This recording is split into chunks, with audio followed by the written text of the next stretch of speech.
Hello everyone, welcome to C++ course on Code Mode. आज की इस क्लास के अंदर हम 2 डायमेंशनल एरे के बारे में पढ़ने वाले हैं। इससे पहले हम 1 डायमेंशनल एरे के बारे में पढ़ चुके हैं। तो सबसे पहले देखते हैं हमारा 2 डायमेंशनल एरे होता क्या है। तो जो हमारा 2 डायमेंशनल एरे होता है वो एक टेबल की तरह दिखता है। जैसे हमारे पास यहाँ पे एक टेबल दे रखी है, तो इसके अंदर हमारे पास पंक्तियाँ होती हैं, रोज होती हैं। हमारे पास यहाँ पे 3 रो हैं और इसके अंदर हमारे पास कॉलम्स होते हैं। तो इस तरह हमारे पास यहाँ पे 4 कॉलम भी दे रखे हैं। तो अगर हमें 2 डायमेंशनल एरे के अंदर कोई अपना डेटा स्टोर कराना होता है, जैसे हम यहाँ पे अपना एक डेटा स्टोर कराते हैं, तो हमें 2 चीज़ों की आवश्यकता होती है। हमारा जो पहला कोष्ठ होता है उसके अंदर आती है हमारी रो, और जो हमारा दूसरा बड़ा कोष्ठ होता है उसके अंदर आता है हमारा कॉलम। 2 डायमेंशनल एरे को हम शॉर्ट में 2D एरे बोल सकते हैं। तो जो हमारा 2D एरे होता है उसके अंदर भी जो हमारी इंडेक्सिंग चलती है वो हमेशा 0 से चलती है। तो जो हमारी ये रो 1 है, जो इसका इंडेक्स होगा वो होगा 0। हमारी जो रो 2 है इसका जो इंडेक्स होगा वो होगा 1, और जो हमारी रो 3 है उसका इंडेक्स जो होगा वो होगा 2। इसी तरह हमारे स्तंभ के अंदर भी सेम ही चीज़ें होंगी।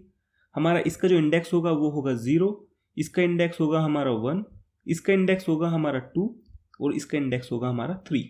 तो इस तरह से हमारी इंडेक्सिंग चलेगी। अगर मेरे को इस वाले एलिमेंट को देखना है, अगर मैं यहाँ से देखूँ तो यहाँ से आती है मेरी रो 1 और यहाँ से आता है मेरा कॉलम 2। तो इस तरह मैं अपने एरे का ये वाला इंडेक्स देख सकता हूँ। अब हम इसको 2 डायमेंशनल एरे इसलिए बोलते हैं क्योंकि जो हमारा एरे है ये हमारा स्तंभ के साइड भी बढ़ सकता है और हमारा ये रो की साइड भी बढ़ सकता है। अगर मेरे को एक रो और ऐड करनी है तो मैं यहाँ से एक रो ऐड कर दूंगा और उसको मैं लिख दूंगा 3। और अगर मेरे को यहाँ पे एक कॉलम और ऐड करना है तो मैं उस कॉलम को लिख देता हूँ कॉलम 4, तो उसको यहाँ पे ऐड कर दूंगा। तो इस तरह जो मेरा 2D एरे है वो 2 डायमेंशन में बढ़ सकता है। एक तो मेरा यहाँ पे रो के अंदर बढ़ सकता है और एक मेरा यहाँ पे कॉलम की साइड बढ़ सकता है। तो इसको हम इसलिए 2D एरे बोलते हैं। तो इस तरह से हम अपने 2D एरे से एक टेबल को बना सकते हैं। अब इसके बाद देखते हैं हम अपने 2D एरे को किस तरह डिक्लेयर कर सकते हैं। तो जैसे हम अपना 1D एरे डिक्लेयर करते हैं उसी तरह हम अपना 2D एरे भी डिक्लेयर करते हैं। तो सबसे पहले हमारे पास एक डेटा टाइप होता है। डेटा टाइप के बाद अपने एरे का नाम देते हैं, उसके बाद कोष्ठ लगाते हैं और कोष्ठ के अंदर अपना रो का साइज देते हैं, मतलब हमारे पास कितनी रो होने वाली है। उसके बाद फिर वापस से कोष्ठ लगाते हैं और उसके अंदर कॉलम का साइज देते हैं, मतलब हमारे पास कितने कॉलम होने वाले हैं। उसके बाद ये कुछ इस तरह से वैल्यूज़ देते हैं, वो भी हम देखेंगे वो हम किस तरह दे सकते हैं। इसके बाद हमारे पास यहाँ पे एक एग्जाम्पल दे रखा है।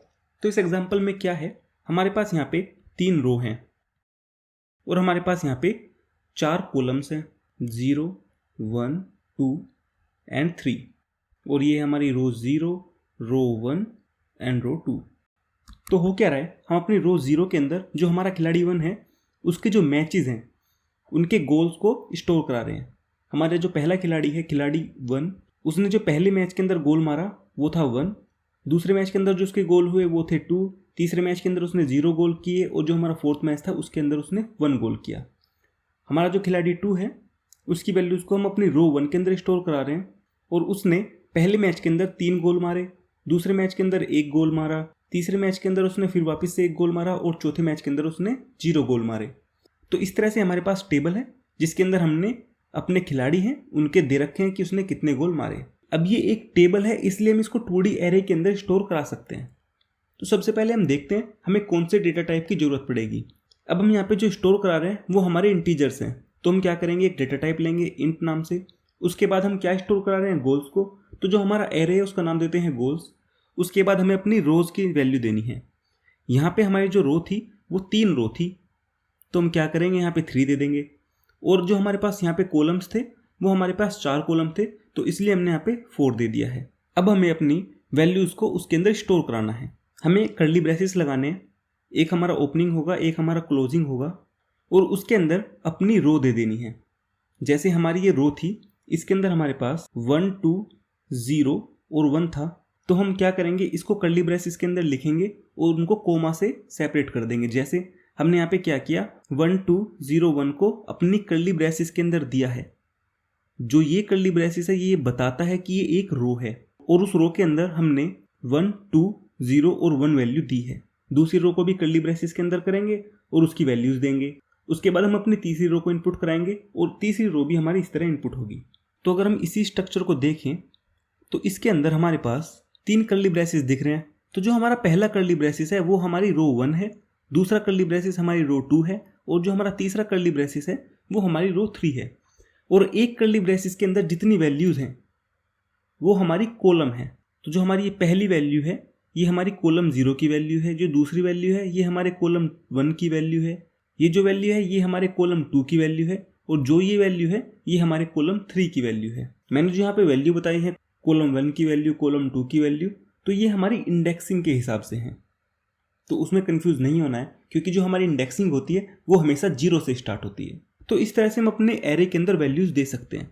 बस हमें अपनी कर्ली ब्रेसेस का ध्यान रखना है, और उसको अगर हम थोड़ा सा विजुलाइज करने की कोशिश करें तो हमारी एक टेबल की तरह ही दिख रही है। तो ये हमारी एक टेबल की तरह ही हो गई। तो दोनों चीज़ें सेम ही है, बस हमें वहाँ पे कर्ली ब्रेसेस लगाने हैं, तो इतना ज़्यादा डिफरेंस नहीं है। अब हमारे पास एक और तरीका है। अभी तो हमने इसको ऐसे किया था, हम उसको डायरेक्ट सिंपल लाइन के अंदर भी लिख सकते हैं। अभी हमने उनको ऊपर नीचे लिख दिया था नेक्स्ट लाइन के अंदर करके, तो हम इसको सिंपल सीधे भी दे सकते हैं। जिस तरह हमने यहाँ पे अपनी पहली रो दी, तो हम पहली रो देने के बाद कोमा लगाएंगे, अपनी दूसरी रो दे देंगे, उसके बाद कोमा लगाएंगे, अपनी तीसरी रो दे देंगे। तो इस तरह से भी हम अपना काम कर सकते हैं। तो एक तरीका तो हमारे पास ये हो गया। अब दूसरा तरीका देखते हैं, और उससे देखते हैं हम अपनी वैल्यूज़ को किस तरह स्टोर करा सकते हैं। तो यहाँ पे भी हमारा सिंटैक्स सेम ही है। सबसे पहले हमें अपना डेटा टाइप देना है, उसके बाद अपने एरे का नाम देना है, और उसके बाद हमें अपनी रो का साइज़ देना है, हमारी कितनी रो होंगी, और उसके बाद हमें बताना है कि हमारे कितने कॉलम होंगे, और उसके बाद हमें लगा देना है सेमीकोलन। और इस तरह से हमारा जो एरे है वो हमारा इनिशियलाइज हो जाएगा, मतलब डिक्लेयर हो जाएगा। तो जैसे हम अपने 1D एरे के अंदर वैल्यूज़ देते थे, तो उसी तरह से हम यहाँ पे भी वैल्यूज़ दे सकते हैं। हमारे पास यहाँ पे डेटा टाइप है इंट, उसके बाद जो हमारा एरे का नाम है वो है गोल, और एरे के अंदर हमारे पास 3 तो रो हैं और 4 कॉलम हैं।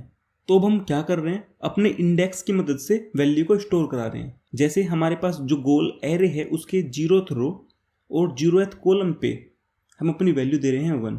अब देखते हैं वापस से, अगर हम यहाँ पे देखें तो हमारे पास यहाँ पे जो वैल्यू है 0 रो में और 0 कॉलम में वो है 1, तो इसलिए हम यहाँ पे 1 दे रहे हैं। अगर मैं इसकी बात करूँ तो ये हमारी 0 रो और 1 कॉलम, तो हमारी 0 रो 1 कॉलम के अंदर हम 2 वैल्यू दे रहे हैं। तो इस तरह से हम वैल्यू दे सकते हैं। अगर मैं यहाँ पे देखता हूँ इस वैल्यू को 1 रो और 3 कॉलम, तो हमारी 1 रो है ये वाली और 3 कॉलम है हमारा ये वाला। तो हमें यहाँ से जो 0 मिल रही है हम उस 0 को यहाँ पे स्टोर करा रहे हैं। तो अपने इंडेक्स की मदद से भी हम वैल्यूज़ को दे सकते हैं। तो यहाँ पे डिक्लेरेशन में केवल एक ही डिफरेंस है। अगर हम अपने 1D एरे और 2D एरे के अंदर देखें तो जब हम अपने 1D एरे को लिख रहे थे तो यहाँ पे अगर हम अपने एरे का साइज ना दें तो भी हमारा काम चल रहा था, बट 2D एरे के अंदर ऐसा नहीं होगा। हमें हमेशा अपनी रो का साइज और कॉलम का साइज देना होगा। हम उसको कैसे भी डिक्लेयर करें, या तो हम उसके अंदर साथ साथ वैल्यू डालें या हम बाद में वैल्यू डालें।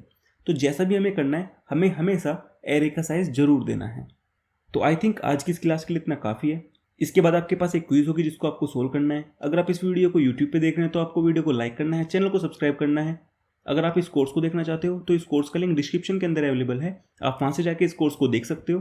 तो मिलते हैं अगली क्लास के अंदर, तब तक के लिए thank you and bye bye.